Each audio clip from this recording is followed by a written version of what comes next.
Sasa ndugu zangu wane, ladies and gentlemen, mabibi na mabwana, na wakaribisha kwenye kipindi chetu pendwa. Sasa leo tutaangalia jinsi John Pombe Magufuli, hayati John Pombe Magufuli alivyoonesha ukali mbele ya Waziri Mkuu Kassim Majaliwa na Waziri Mkuu Mwigulu Nchemba. Sasa sitaki kukuchosha na we usinichoshe sana mimi. Sitaki kukupotezea muda na we usinipotezee sana mimi muda. Hebu twende moja kwa moja live tukauangalie ukali wa hayati John Pombe Magufuli kwa hawa mawaziri wakuu.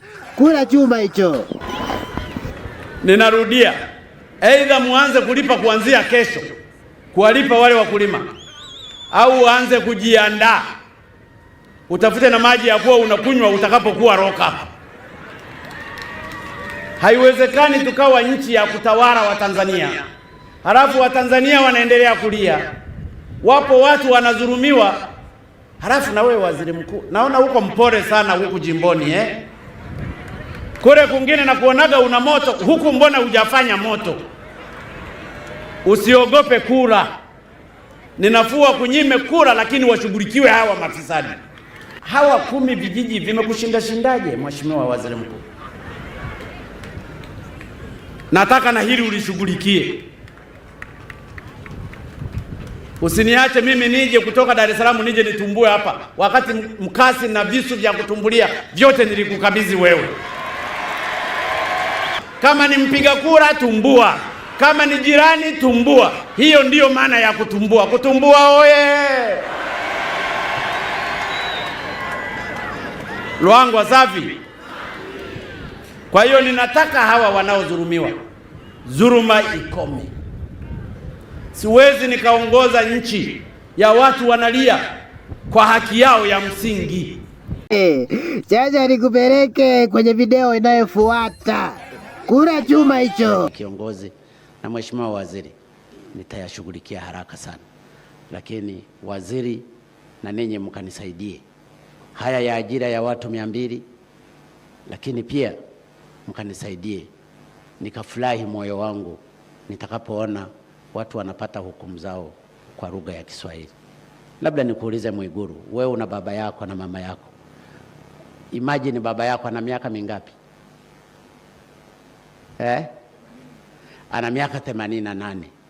Sasa mzee Mwigulu huyo Mchemba yuko Singida, akatokea na kesi, Mungu apishe mbali, na hukumu yake ikatolewe kwa Kiingereza. Imagine baba yako huyo wa Kinyiramba atakavyohangaika kutafuta. Ninajua hajui Kiingereza. Hajui. Atafanyaje? Na wizara unayoiongoza wameshaandika pale, wameshatandika maneno yao kwa Kiingereza. Sana sana atakuja kwako apate tafasiri, au ataenda kwa hakimu mmoja akamtafasirie, lakini inawezekana tafasiri ile isiwe ndio ile hukumu. Na saa nyingine na wafrustrate watu na kukata tamaa katika mahakama zetu.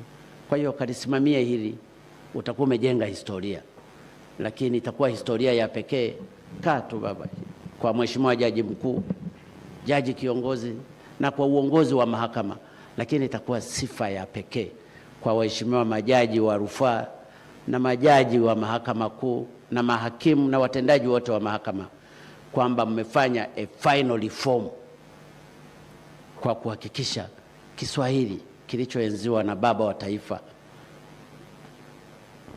kinatumika kwa wananchi wake. Mungu. Sasa nikupeleke kwenye video nyingine. Kula chuma hicho.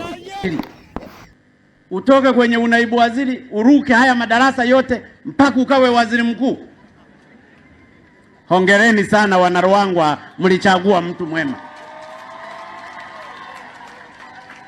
Na nataka niwaeleze kwa dhati kabisa bila unafiki. Nimekuja mimi ziara hapa ya Ruangwa kuja kumpongeza Mheshimiwa Kassim Majaliwa. Anafanya kazi vizuri, ananisaidia vizuri, hata kufanya kazi na mimi ni kazi ngumu. Lazima ujipange sawasawa, na hili nawaeleza ukweli kwa sababu na mimi ni mgumu, lakini ndugu Majaliwa ameweza.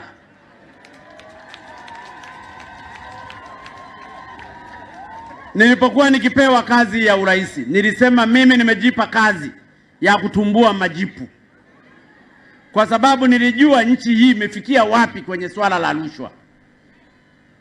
Hakuna nchi duniani ambapo naweza ukawa unalipa mishahara ya watu 20,000 wakati hawapo na wakati hawafanyi kazi. Ni Tanzania tu, na nafikiri tunaongoza duniani.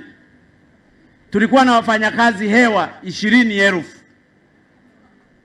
wanakula mishahara ya pesa za wanyonge wakati hawafanyi kazi na wala hawapo. Tulikuwa na wafanyakazi 14,000 ambao hawakuwa na qualification. Anajiita mtu ana degree, kumbe hata darasa la 4 hakufika, na anakula mshahara. Kwa hiyo kazi anazifanya za ovyo. Anajiita injinia, kumbe sio injinia. Anajiita daktari, kumbe hata unesi hana. Wote tuliwatoa jumla 34,000. Aya, sasa nikupeleke kwenye video inayofuata. Kura chuma hicho. Tulipewa maagizo sisi kama serikali tuyashughulikie. Kaupitie mkataba huu, muuchambue vizuri na muutafutie solution. Ikiwezekana mulivisti upya. Ninaposema mkataba ni wa ovyo, ninajua ni wa ovyo, na nazungumza hadharani. Magari 777, lakini mkataba ni wa ovyo. Hata bei ya magari ile ni ya ovyo. Haya yalitakiwa yawe yamefanywa na waziri au naibu waziri au katibu mkuu au naibu katibu mkuu au hata mkurugenzi, badala ya mimi kufanya. Mnanichosha. Leo ngoja niwape vidonge vyenu pole pole. Katika wizara zinazoongoza kwa madai ya ovyo yaliyopelekwa Wizara ya Fedha ni Wizara ya Mambo ya Ndani. Kuna mambo ya uniform hewa, na ndio maana ninayazungumza hapa hadharani, kwa sababu sijapata majibu yake.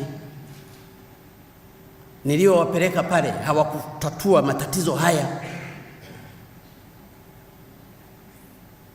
Zilisaplaiwa uniform za polisi kwa mabilioni ya fedha, hazionekani. Nataka haya ukayashughulikie. Wewe kaa tu, yako mengi. Aya, sasa wane, usisahau kulike, kucomment, kushare na kusubscribe akaunti yetu ya Ndui Media. Asanteni sana ndugu watazamaji.